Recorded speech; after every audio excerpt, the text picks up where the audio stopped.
Emotionally stable wife అనే సిరీస్తో మీ ముందుకు వచ్చాను. It is bit a long video, little bit long video లాగా ఉంటుంది.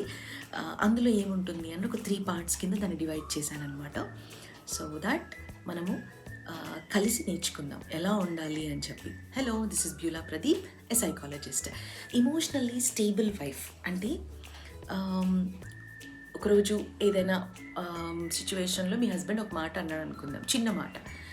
అదంతా ఏం జరుగుతుందంటే ఆ ఒక్క చిన్న మాట మీ డే అంతా కూడా చేసేస్తుంది, అంటే స్పాయిల్ చేసేస్తుంది. ఇంకొక మాటలో చెప్పాలి అని అంటే ఎందుకు నన్ను అలా అన్నాడు అని చెప్పి వేరే ఏ పని చేయకుండా అదే ఆలోచిస్తూ కూర్చోవడం. ఎంతమంది చేస్తారు ఇలాగా? సో ఇక్కడ మీరు ఏదో నటిస్తున్నారు, చాలా డ్రమాటిక్, ప్రతిదానికి రియాక్ట్ అయిపోతున్నారు, ఎందుకు ఇలా, నాకేమైనా లోపమా అని చెప్పి చాలామంది ఆలోచించుకుంటూ ఉంటారు. అది ఏమీ కాదండి, let me explain. So first point ఏంటి అని అంటే మీకు ఇమ్మెచ్యూరిటీ, అంటే ఆ సిచ్యువేషన్కి ఆ మాట అన్నప్పుడు ఎలా రియాక్ట్ అవ్వాలో తెలియకపోవడం మూలాన మీరు ఆ డే అంతా కూడా అలానే ఆలోచించుకుంటూ ఉంటారనమాట.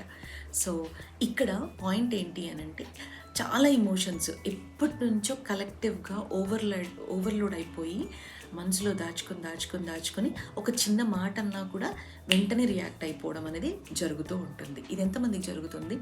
సో మీరు ఏమనుకుంటారనంటే అయ్యో తర్వాత గొడవ జరిగినా లేకపోతే ఆ మాటకి మీరు క్విక్గా రెస్పాండ్ అయినా మళ్ళీ తర్వాత ఏం ఆలోచించుకుంటారంటే అయ్యో నేను ఈ మాట అనకుండా ఉండాల్సింది, అయ్యో అని చెప్పి మళ్ళీ బాధపడుతూ ఉంటారు. సో ఒక రకంగా చెప్పాలి అని అంటే చిన్న ఎమోషన్స్ అన్నీ కూడా ఎప్పుడు కూడా ఎక్స్ప్రెస్ చేయకపోవడం మూలాన కలెక్టివ్ అయిపోయి ఉంటాయి, అంటే ఒక చోట స్టాగ్నెట్ అయిపోయి ఉంటాయి అన్నమాట. అవన్నీ కూడా ఒక ఎక్స్ప్లోజన్ లాగా, ఒక బాంబ్ బ్లాస్ట్ అయిపోతే ఎలా అవుతుందో ఒక చిన్న మాటకి తొందరగా రియాక్ట్ అవ్వడం అనేది జరుగుతుంది. అండ్ ఇదేమీ డేంజర్ కాదండి, ఎప్పుడు గుర్తుపెట్టుకోండి. అయ్యో నేను ఇలా మాట్లాడాని అని అనుకుంటారు కదా, it's not a dangerous thing. కానీ ఏ సిచ్యువేషన్లో ఎలా రెస్పాండ్ అవ్వాలి అనేది నేర్చుకుంటారు మీరు. సో ఇప్పుడు ఒక మాట అన్నప్పుడు వెంటనే ఆ మాటకి క్విక్గా రెస్పాన్స్ ఇవ్వకుండా జస్ట్ పాజ్, ఒక్క నిమిషం ఆగండి. ఆగిన తర్వాత నిజంగా తన మాట నన్ను బాధిస్తుందా, లేదా నేను వాల్యూలెస్గా అయిపోయాను కదా వీళ్ళ దృష్టిలో, లేదా రిజెక్ట్ చేయబడ్డాను కదా, డిస్రెస్పెక్ట్ అవుతుంది కదా, నాకు ఇవ్వాల్సినంతగా ప్రయారిటీ ఇవ్వట్లేదు కదా అన్న బాధతో రియాక్ట్ అయ్యారా? బికాస్ చాలాసార్లు ఆ ఒక్క మాట, ఆ చిన్న మాటతో రియాక్ట్ అవ్వమండి.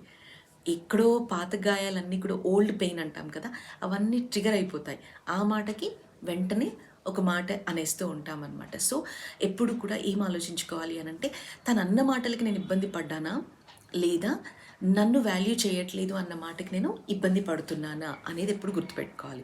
రెండవది ఏంటి అని అంటే జస్ట్ ఒక నిమిషం ఆగిన తర్వాత నిజంగా ఆ సిచ్యువేషన్కి మాట్లాడాల్సిన అవసరం లేదు అనుకుంటే కామ్ అయిపోయి స్టే అవే. అండ్ ఇక్కడ ఎప్పుడు నేను ఒక మాట చెప్తాను అందరికీ, విజ్డమ్, జ్ఞానం అడగాలండి ఎప్పుడు కూడా. నాతో పర్సనల్గా ఎవరు మాట్లాడుతున్నా కూడా వాళ్ళకి ఏం చెప్తాను అని అంటే విజ్డమ్ అడగండి ఎప్పుడు కూడా. మీరు దేవునితో మాట్లాడుతున్నప్పుడు, దేవుడికి మొక్కుతూ ఉన్నప్పుడు, దేవునికి ప్రేయర్ చేస్తూ ఉన్నప్పుడు నాకు విజ్డమ్ కావాలి అని అడగండి. బికాస్ విజ్డమ్లో, జ్ఞానంలో అన్నీ ఉంటాయన్నమాట. ఇప్పటిదాకా ఒక మాట అన్నాను కదా, ఇమ్మెచ్యూరిటీ అని చెప్పి. సో ఆ ఇమ్మెచ్యూరిటీ ఎందుకు వస్తుంది అని అంటే నిజంగా విజ్డమ్ లేకపోవడం మూలాన. అండ్ ఇప్పుడు ఎలా దాన్ని అవాయిడ్ చేయొచ్చు, ఆ సిచ్యువేషన్స్ని, ఆ మాట అన్నప్పుడు లేదంటే ఒక గొడవ జరుగుతూ ఉన్నప్పుడు ఎలాగ మీరు దాన్ని ఏమంటారు కామ్ డౌన్ అయిపోయి రియాక్ట్ అవ్వచ్చు అని అంటే. అండ్ ఇక్కడ ఇంకొక మాట, ఇమోషనల్ స్టెబిలిటీ అని అంటే you are not weak and you are not suppressing your feelings. అంటే మీ మనసులోనే దాచేసుకోమని నేను చెప్పట్లేదండి, కానీ ఎ వైజ్ వైఫ్ లేదా జ్ఞానయుక్తంగా ప్రవర్తించే భార్య ఏం చేస్తుంది అని అంటే తెలివిగా రెస్పాండ్ అవుతుంది, కంట్రోల్డ్గా రెస్పాండ్ అవుతుంది. ఐ హోప్ మీకు అర్థమైంది అనుకుంటున్నాను. నెక్స్ట్ ఎపిసోడ్లో ఈ సిరీస్ పార్ట్ 2 జరుగుతుందండి.